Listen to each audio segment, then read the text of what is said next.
Life style പ്രോഗ്രാമിൻ്റെ ഇന്നത്തെ എപ്പിസോഡിലേക്ക് ഏവർക്കും സ്വാഗതം. ഇന്ന് നമ്മോടൊപ്പമുള്ള ഡോക്ടർ ജാക്ലിൻ മൈക്കിൾ ഒരു ലൈഫ് സ്റ്റൈൽ മെഡിസിൻ ഫിസിഷ്യനാണെന്ന് നമുക്ക് എല്ലാവർക്കും അറിയാവുന്നതാണ്.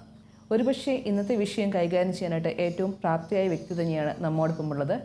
കാരണം US-ലുള്ള പോപ്പോൾ 6th ഇൻസ്റ്റിറ്റ്യൂട്ടിൽ നിന്നും ക്രേറ്റൺ യൂണിവേഴ്സിറ്റിയിൽ നിന്നും നാപ്രോ ടെക്നോളജിയിലും NFPയിലും മെഡിക്കൽ കൺസൾട്ടൻ്റാണ് ഡോക്ടർ. ഡോക്ടർക്ക് സ്വാഗതം. ഡോക്ടറുടെ റെയിൻബോ റൂൾസ് എന്ന ആ ടോക്കില്ലേ, അതിനെക്കുറിച്ച് കേട്ടിട്ടുണ്ട്. അതിൽ തന്നെ ഡോക്ടർ പറഞ്ഞ ഏറ്റവും എനിക്ക് സ്ട്രൈക്ക് ചെയ്തിട്ടുള്ളൊരു പോയിൻ്റായിട്ട് തന്നെ വയലറ്റ് റൂള്.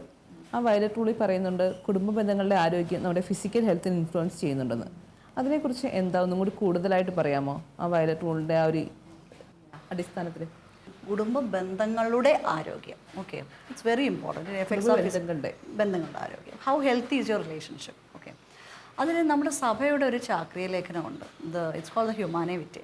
ഹ്യൂമാനെ വിറ്റയിൽ ഇങ്ങനെയാണ് പറയുന്നത്: കോൺജുഗൽ ലവ്. ഓക്കെ, ഭാര്യയും ഭർത്താവും തമ്മിലുള്ള സ്നേഹത്തിനെ പറ്റിയുള്ള കോൺജുഗൽ ലവ്. അതിനകത്ത് പറയുന്നത് ഞാൻ ഇംഗ്ലീഷിൽ പറയാം. It is love way husband and wife become one heart and one soul and together attain the human perfection. So husband and wife become one heart and one soul and together attain the human perfection.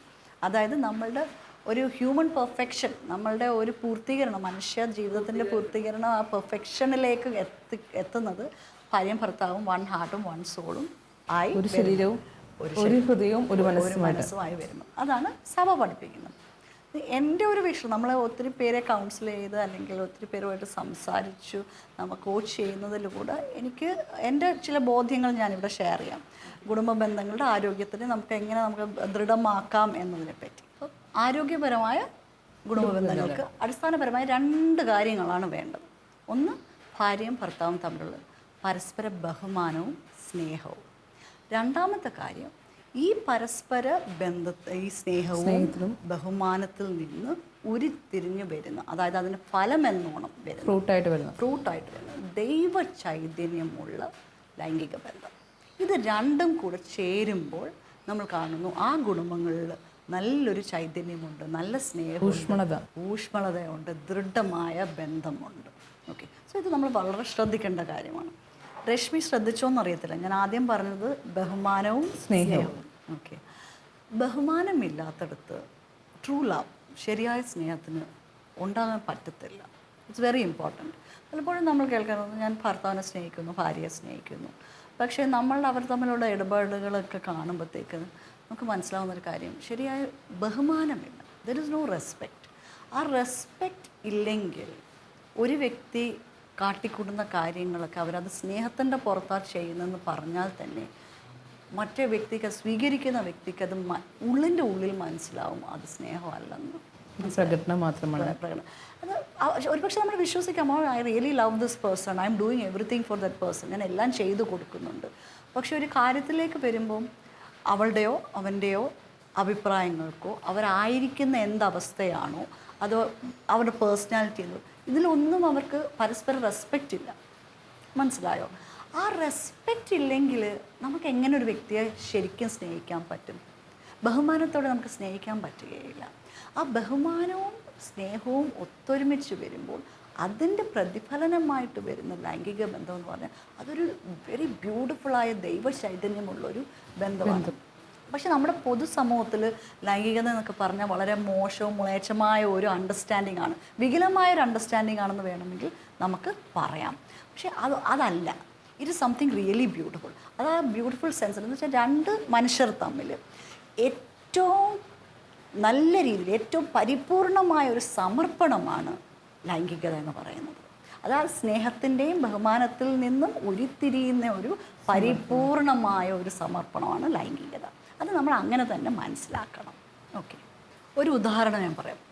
ചില പ്രശ്നങ്ങളുള്ള കുടുംബങ്ങളിൽ ഹസ്ബൻഡുമായി നമ്മളെടുത്ത് വരുമ്പോൾ പലപ്പോഴും ക്രിസ്തീയ കുടുംബങ്ങളിൽ കേൾക്കുന്ന ഒരു കാര്യമാണ്, ഭർത്താവിൻ്റെ ഒരു വാദം എന്ന രീതിയിൽ പള്ളിയിൽ അച്ഛൻ പറഞ്ഞു അല്ലെങ്കിൽ വിവാഹവേളയിൽ പറഞ്ഞു, അവളുടെ ശരീരത്തിൻ്റെ മേലുള്ള പൂർണ്ണ അവകാശം എനിക്കാണ്. അത് പരസ്പരം അങ്ങനെ തന്നെയാണ്. ഭർത്താവിൻ്റെ ശരീരത്തിൻ്റെ മേലുള്ള പൂർണ്ണ അവകാശം ഭാര്യയ്ക്കും, ഭാര്യയുടെ മേലുള്ള പൂർണ്ണ അവകാശം ഭർത്താവിനും. പക്ഷേ ഈ പരിപാവനമായൊരു കാര്യം അതൊരു നേടിയെടുക്കലിന് വേണ്ടിയിട്ട്, അതായത് ഭാര്യയുടെ സമ്മതമോ ഭാര്യയ്ക്ക് താല്പര്യമില്ലാത്ത അവസരങ്ങളിൽ ബന്ധം പുലർത്താൻ വേണ്ടിയിട്ട് യൂസ് ചെയ്യുന്ന ഒരു ഡയലോഗായി ഇത് മാറുമ്പോഴത്തേക്ക് എത്ര ബ്യൂട്ടിഫുള്ളായിട്ട് ദൈവം സങ്കല്പിച്ച് യോജിപ്പിച്ചത്, ദൈവം ക്രിയേറ്റ് ചെയ്തൊരു കാര്യത്തിനെ വികലമാക്കുകയാണ്. ദാറ്റ് ഈസ് ഒരു ശരിക്കും പറഞ്ഞാൽ എൻ്റെ അഭിപ്രായത്തിൽ ഒരു പാപമാണ്. കാരണം ഒരു നമ്മൾ ആ വിവാഹവേളയിൽ എടുക്കുന്ന ബ്യൂട്ടിഫുള്ളായ ഒരു മെസ്സേജിനെ അതൊരു നേടിയെടുക്കൽ, നിനക്ക് താല്പര്യവും സമ്മതവും ആ സിറ്റുവേഷനിൽ ഇല്ലെങ്കിലും, but because it is my right, I have my right over your body, you are bound to say yes to whenever I want എന്ന് പറയുന്ന ഒരു രീതിയിൽ അത് വികലമാക്കുമ്പോൾ അത് വലിയൊരു തെറ്റായിട്ടാണ് എനിക്ക് തോന്നുന്നത്. കാരണം ദൈവത്തിൻ്റെ ഒരു ബ്യൂട്ടിഫുൾ ആയിട്ടൊരു ഇൻസ്ട്രക്ഷനാണത്, മനസ്സിലായി. അപ്പം നമ്മൾ ഒരിക്കലും ദൈവവചനങ്ങളെ അല്ലെങ്കിൽ നമ്മളെ തിരുത്തി നമ്മുടെ ഒരു നേടിയെടുക്കും, നമ്മുടെ ഒരു സ്വാർത്ഥതയ്ക്ക് വേണ്ടി ദൈവവചനങ്ങൾ നമ്മൾ ഒരിക്കലും ഉപയോഗിക്കാൻ പാടില്ല. പലപ്പോഴും വളച്ചൊടിക്കലായിട്ട് തോന്നുന്നു. അപ്പം അവിടെ സംഘർഷം ഉണ്ടാവുന്നു. ഭാര്യ ചിന്തിക്കുന്നു, അയ്യോ ശരിയാ ദൈവവചനമാണ്, പക്ഷേ എനിക്ക് വയ്യ ഇപ്പോൾ, അല്ല എനിക്ക്. പക്ഷെ അവിടെ ആ പരസ്പരമുള്ള ഒരു ബന്ധത്തിൻ്റെ ആ നന്മ മാറിയിട്ട് അവിടെ ഉരസലുകൾ ഉണ്ടാകുന്നു, അവിടെ ഒരു വിടവ് ഉണ്ടാകുന്നു. ആ വിടവ് പതുക്കെ പതുക്കെ വളർന്ന് വലുതാവും. ഒരു പക്ഷേ ഏതാനും വർഷങ്ങൾക്ക് ശേഷമായിരിക്കും അത് രണ്ടുപേര് രണ്ട് വഴിക്ക് പോകാനായിട്ട് കാരണമായി തീരുന്നു. ഞാൻ ആദ്യം പറഞ്ഞില്ലേ കോൺജുഗൽ ലവ് എന്താണെന്ന്. സോ ആക്ച്വലി കോൺജുഗൽ ലവ് എന്ന് പറയുന്നത് it's A mutual offering.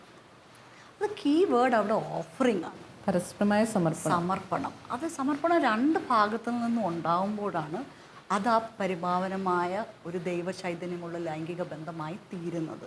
It is not a grab and take, അവകാശം വീണ്ടും എടുക്കുന്ന ഒരു സംഭവമല്ല. It is not this is my right, അങ്ങനത്തെ ഒരു കാര്യമല്ല അത്. അപ്പം ഒരു ഉപയോഗമല്ല, ഇറ്റ്സ് നോട്ട് എ യൂസ്, അല്ല ഉപഭോഗമല്ല, ഇതൊന്നുമല്ല. It is an offering. ഇതാണ് നമ്മുടെ എല്ലാ കപ്പിൾസും മനസ്സിലാക്കേണ്ട ഒരു കാര്യം. It is a mutual offering made with respect and love. അപ്പം ഭാര്യ ഭർത്താവിനെ സ്നേഹിച്ചും ബഹുമാനിച്ചും, ഭർത്താവ് ഭാര്യയെ സ്നേഹിച്ചും ബഹുമാനിച്ചും പരസ്പരം അണ്ടർസ്റ്റാൻഡിങ്ങിലും വരുന്ന ഒരു കോൺജുഗൽ ലവ്, പരസ്പരമുള്ള ആ ഒരു സ്നേഹത്തിൽ വളർന്നു വരുന്ന കുടുംബ ബന്ധങ്ങൾക്കാണ് ദൃഢമായ, ദൃഢമായ ഒരു ദൃഢതയുണ്ട് അതിന്. Okay, it's very strong and that is the basis for A healthy relationship. ആ റിലേഷൻഷിപ്പിൽ ഒരു ഹെൽത്ത് ഉണ്ടാകുമ്പോഴത്തേക്ക് അത് നമ്മുടെ ഫിസിക്കൽ ഹെൽത്തിലും ബാധിക്കും, അത് പ്രതിഫലിക്കും നമ്മുടെ ഫിസിക്കൽ ഹെൽത്ത്. പലപ്പോഴും നമ്മൾ കാണുന്ന ലോട്ട് ഓഫ് ഇൽനെസ്സസ്, റിപ്രസ്ഡായ ഇമോഷൻസ്, സപ്രസ്ഡായ ഇമോഷൻസ് ഒക്കെ നമ്മൾ കാണുന്നത് ആ കുടുംബ ബന്ധങ്ങളിൽ ശരിയായ രീതിയിലുള്ള സ്നേഹവും ബഹുമാനവും ഇല്ലാത്തതുകൊണ്ടാണ്. ഡോക്ടർ നമ്മളിന്ന് സംസാരിച്ചത് കുടുംബ ബന്ധങ്ങളെ ഊഷ്മളതയും എല്ലാം നമ്മുടെ വ്യക്തി ജീവിതത്തെ അല്ലെങ്കിൽ ഫിസിക്കൽ വെൽബീയിനെ എങ്ങനെ സ്വാധീനിക്കുന്നു എന്നതിനെക്കുറിച്ചായിരുന്നു. ശരിക്കും വളരെ ഒരു ഇതാണ്, നമ്മൾ ശ്രദ്ധിക്കേണ്ട കാര്യമാണ്. പരസ്പര സ്നേഹവും ബഹുമാനവും ഉണ്ടെങ്കിൽ തന്നെ ഇതെല്ലാം ഒരു ഇതിൽ നമുക്ക് തരണം ചെയ്യാവുന്ന കാര്യങ്ങളാണ്. ഇത്രയും നല്ല വിവരങ്ങൾ പങ്കുവച്ചതിന് ഡോക്ടർ നന്ദി. Thank you.